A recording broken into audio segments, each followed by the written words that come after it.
Everybody get up, it's time to slam now. We got the real jam going down. Welcome to the Space Jam. Here's your chance, do your dance at the Space Jam. Alright.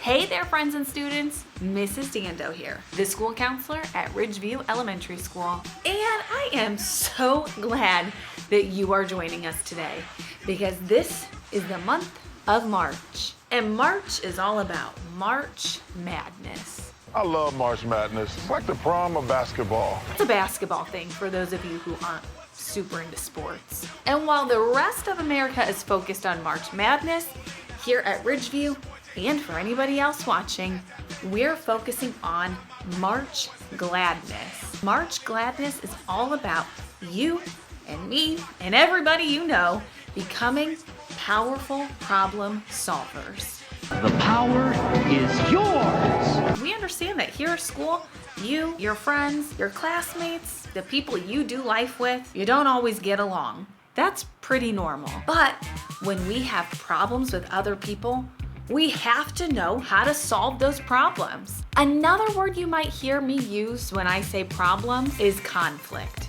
It's just when you and another person don't see things the same way and aren't able to get along for some reason. March Gladness is all about helping teach you guys 8 different ways that you could possibly solve problems that you have with other people. And just like in March Madness, there's this cool bracket where you can pick the best team.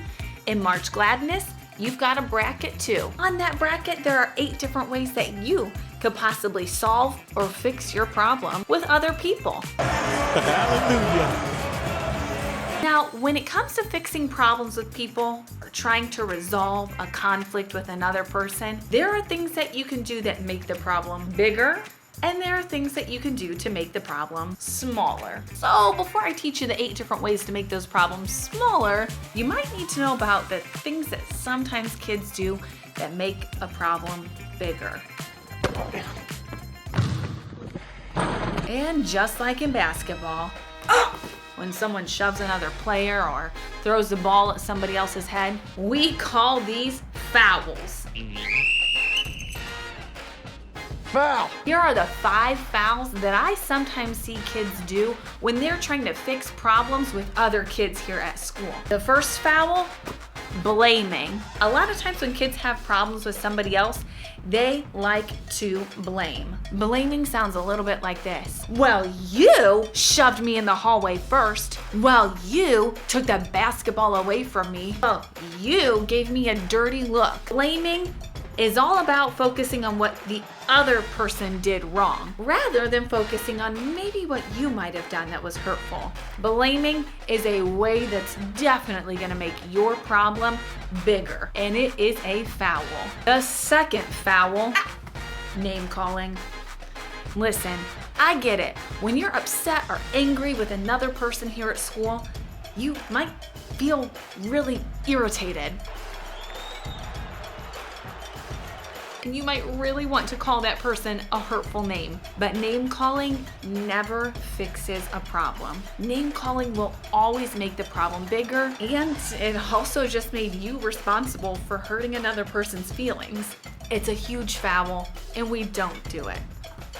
The third foul I often see kids do, yelling. When you and a friend or a classmate have a problem, a disagreement, or don't see eye to eye on something, you might want to let that other person know in a really, really, really loud voice. I don't know about you though, when I'm being yelled at, it makes me feel like I want to yell too. And when 2 people are just yelling at each other, nobody's really listening or hearing what the problem is. Yelling is a huge way to make your small problem way bigger. My 4th foul that I sometimes see kids use when they're trying to solve a problem with somebody, teasing. Teasing is similar to name calling. It's saying hurtful things to the other person to try to make the problem get smaller. Teasing usually happens when you're angry or upset. Sometimes we think If I can make the other person feel angry and upset, that's gonna help me feel better. That's not how solving problems works. Such a big foul. The last and probably worst foul that I see kids use when they're trying to solve problems with other people, threats. A threat is when you tell someone that you are going to hurt them or another person. Threats never help make our problems smaller. Threats will always make a problem so big that most likely an adult will have to get involved to help solve the problem. It doesn't matter how angry, irritated, or frustrated you are with another person, it's never okay to tell them that you're going to hurt them. That's a terrible idea. So now you know 5 things that kids do that sometimes make a problem bigger. What are the things that we can do to make a problem smaller? I'm so glad you asked. This is where March Gladness comes into play. Check out our March Gladness problem solving bracket.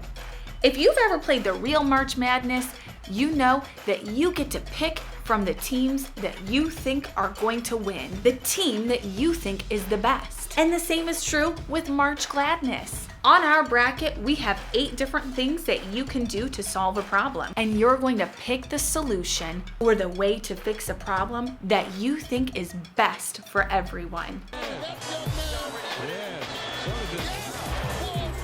Our first solution to solving problems? I statements. Now, if you know me, which if you're watching this, most likely you do, you know that I love a good I statement. An I statement is a great way for you to communicate what you're thinking, how you're feeling, and what you need from the other person. An I statement could sound like this. I feel blank when you blank.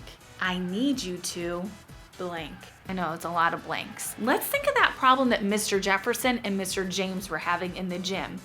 Mr. Jefferson could have said to Mr. James, I feel angry when you knock the ball out of my hand. Not cool.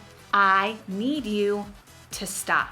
An I statement is a good way for you to focus on what you're feeling, what you're thinking, and communicates directly to that person what you need. Our second way to resolve conflicts or fix problems with other people, use an assertive voice. What does that mean? An assertive voice is a loud, strong, clear voice that you can use when you want somebody to know, I mean business. An assertive voice is not yelling, but an assertive voice is a strong voice. I want you to stop. Notice that I had good eye contact. I was looking up, shoulders back, and my voice was clear and strong. Practicing an assertive voice is really, really important. Try it at home with a brother or sister. Try it out with somebody on your sports team. Use a clear voice, good eye contact, shoulders back, and communicate firmly what you need from that person. Our next conflict resolution skill, ignore it. I know you've probably heard a grown-up tell you to ignore something before, but sometimes the problems that kids have at school are pretty small. Let's say somebody cut you in line at the water fountain. That's a problem, but it's a pretty small problem. Nobody's hurt, nobody's in danger, and fighting and arguing about it seems kind of silly. When your problem that you're having is pretty tiny, pretty small, doesn't happen all the time, one way to make that problem go away is just ignore it. It takes practice to ignore somebody the right way. You ignore something that's bothering you, it's important for you to pretend like whatever's happening, going on around you is invisible to you. Don't look at the person bothering you. Don't roll your eyes at the person bothering you. Don't sigh at the person bothering you. A lot of times that can take a small problem and totally make it disappear. The next way that kids can sometimes resolve a conflict or fix a problem, compromise. Compromise? What is compromising? A compromise just means you get a little bit of what you want and I get a little bit of what I want. A great example of a compromise happens all the time at recess. Let's say that you and your bestie are out on the playground and You want to shoot some hoops and play basketball, but your friend wants to play tag. A compromise could sound like this. Let's spend half the time playing basketball and the other half of the time playing tag. When we compromise, that made that problem way smaller. We could have argued, we could have yelled, we could have started name calling each other, but that would have totally made the problem way, way bigger. A compromise is when we're able to each get a little bit of what we want so that nobody's feelings are super hurt by any means. The next way that kids can handle conflict, apologize. Oh, sorry. Yeah, apologize. Sometimes when we have a problem with another person, we end up doing one of those fouls that I talked about.